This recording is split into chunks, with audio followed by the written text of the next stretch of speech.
Hey everyone, I've got my 2006 Toyota Sienna back in the shop today. And what we're going to be doing today is we're going to be taking care of a check engine light that's on in the vehicle.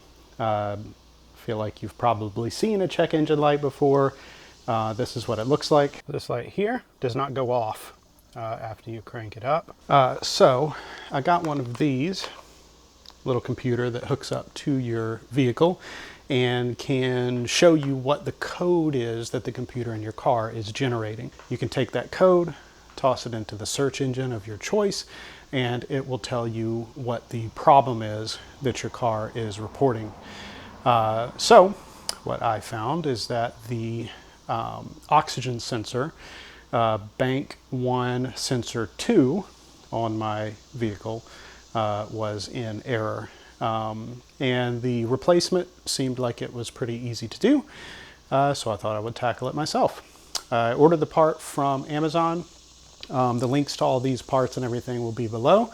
If you want to buy through those links, you will help support the channel. Those are affiliate links through Amazon, and I appreciate the help. Anyway, without further ado, let's get started. So, in order to get to the connector that actually ties this together, you've got to go in through here. Like so. There we go.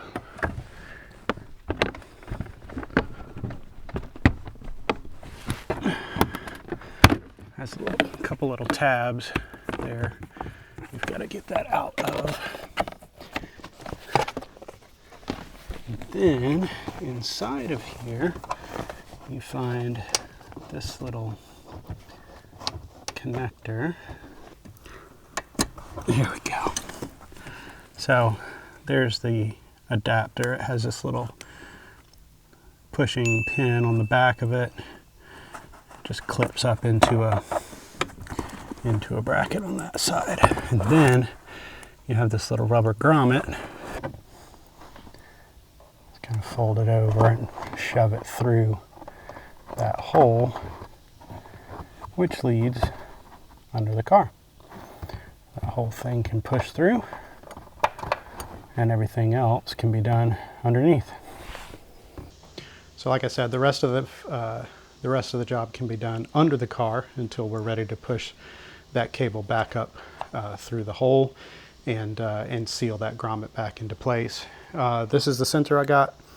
I'll leave a link to this down below. If you need one of these for your car, you can pick it up there. It looks like a fairly easy replacement. However, this ties into the exhaust system.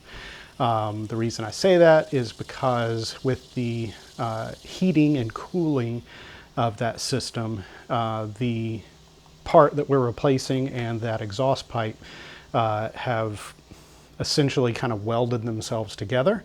Not exactly, but I think you understand. It's going to be hard to get that part off.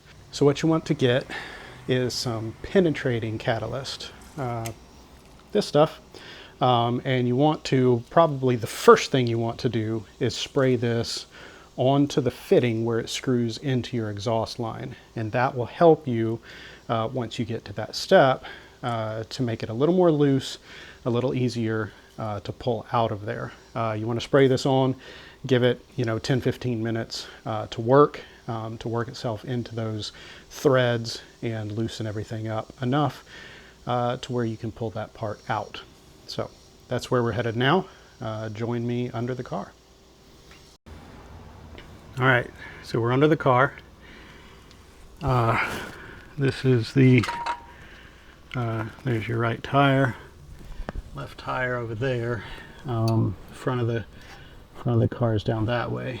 And here's the hole we just pulled that cable out of. And that cable runs right into here. Short trip, straight from the inside of the vehicle and right over here into the exhaust line. So this is where you want to spray that catalyst to help you loosen up this fitting. let's go ahead and take care of that now. Good shake before you spray it. You just want to wet it down really well.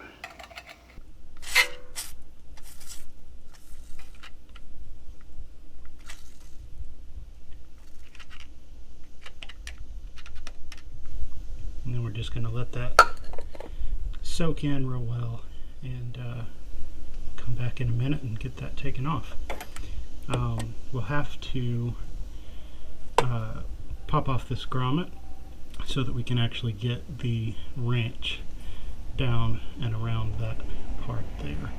I think it would be better to use the circle end of the wrench rather than try to do it with just the open end, just so we have a little better grip on that fitting, and we don't strip it out when we're trying to take it off. So that's the next step.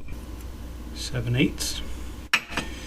One thing is, I mentioned that we might have to take this grommet off, but the fact is, with a new one, I'm not going to be able to take it off, so I am just going to leave it on and go around it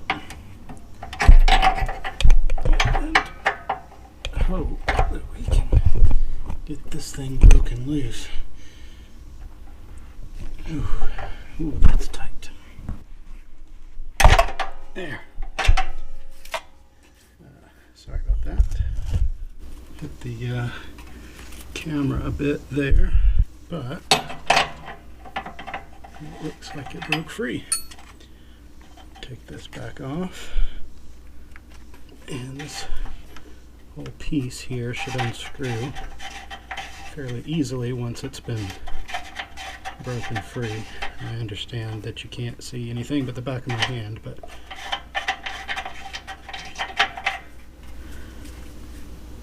like so. That's the part that we're swapping out. Got a new part here.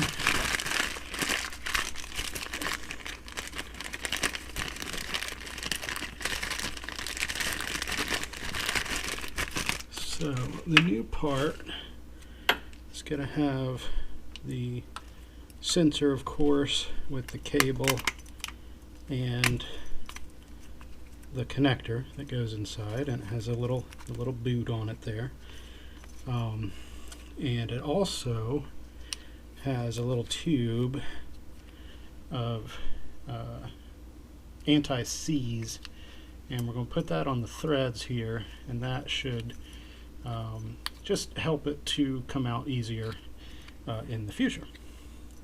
If it ever, if the car survives long enough for it to be swapped out again.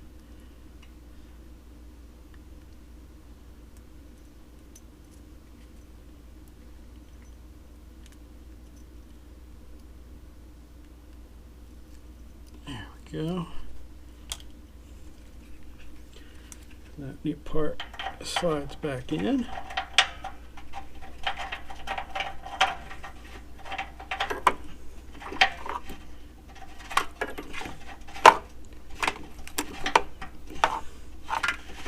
Screws back into place. And actually, I think I will use the open end because I'm not having to break it free this time. Just snug it up like so. Alright, so once that's in, make sure it's not too twisted up, we're going to push this through and push the grommet through, and I'm just pushing it all the way through from this side, and then I can actually get it seated into place like it's supposed to be from up above. So we'll head back up into the cabin and get this finished up. Alright, so we're back up top. Want to get the boot pushed down into place. There's a little lip here, right there, that will catch on the metal. And this boot is here to, you know, keep water and gunk from coming up into the cabin from the bottom of from underneath the car. All right, so then last thing is to get this in place, to get this clipped in. But the clip piece is on the back. Turn that over, bring it around, and it should snap right up into place there, just like so. And we need to get our panel back in, and it does help to put that in the right way. There's a clip in. Pop in our little clips here.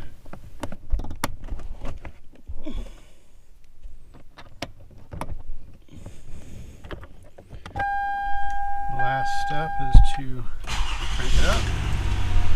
So clear that light. I may actually have to go through a few cycles to clear it, and also should be able to clear the codes from here. This codes, okay. Yes. Okay. And then read codes, okay. No code stored. And you can see that light has gone off.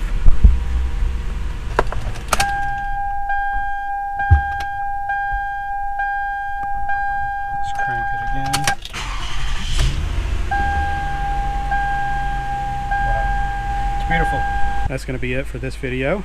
I appreciate you tuning in today. If you have any questions, comments about this project, if you're a mechanic and you actually know what you're doing and have anything I did wrong, leave that down below. I always like learning from people who actually know what they're doing.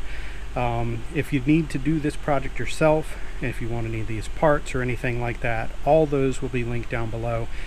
Check out some of my other videos that are completely different. I just finished one up where I put some new lights in my shed for any projects and things that I'm doing back there. So if you're looking to improve the lighting in your work area or something like that, you can check out that video. But anyway, thanks for hanging out, and I hope to see you around again real soon. Thanks a lot. Bye-bye.